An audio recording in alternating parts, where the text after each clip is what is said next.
Alright guys, let's see how we can run TensorFlow under Windows WSL environment in a form of a container that is supporting NVIDIA 5000 series cards. If I click on play, you can see that the whole script runs.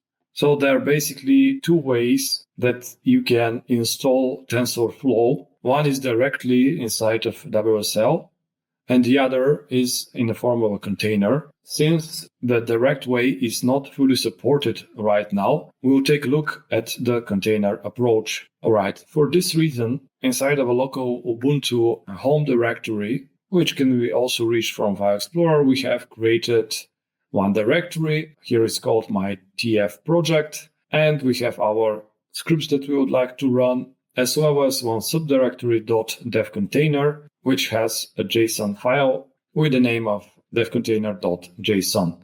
Well, let's see what it has inside. So here we are configuring first the name of the container and the image that has all the dependencies and packages that we need in order to run TensorFlow. We are getting this from the NVIDIA container registry. Here's the version of the image, and we are providing arguments to this image that it should run on GPUs. Afterwards, we can choose in the post create command to update the internal Ubuntu repository details because the image is based on Ubuntu, and to install graphical representation library for Python as well as matplotlib. We are also specifying under extensions for VSCode that we would like to install Python and Jupyter extensions. All right, here in the website of NVIDIA NGC catalog, we can explore what kind of containers are being provided and their versions.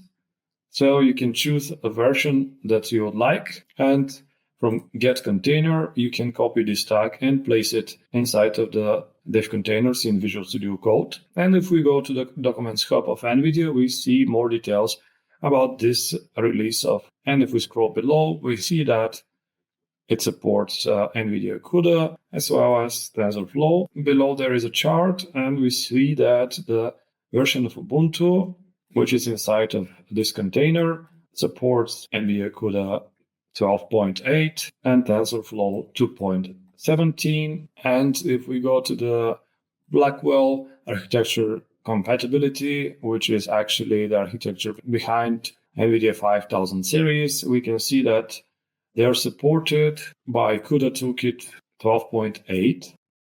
So having this in mind, let's return to our Visual Studio Code. Just as a reminder, we have chosen the proper image that contains all the dependencies. So here in this project, we are inside of Home, Nevian, and then my TF project. Now, if I go to extensions, I need to install the dev containers extension in Visual Studio Code. And once installed, we go to the devcontainer.json file. We press F1 and we can type dev containers, rebuild and reopen in container. This will take the image described in the dev container, we'll create the container, and we'll open Visual Studio Code inside.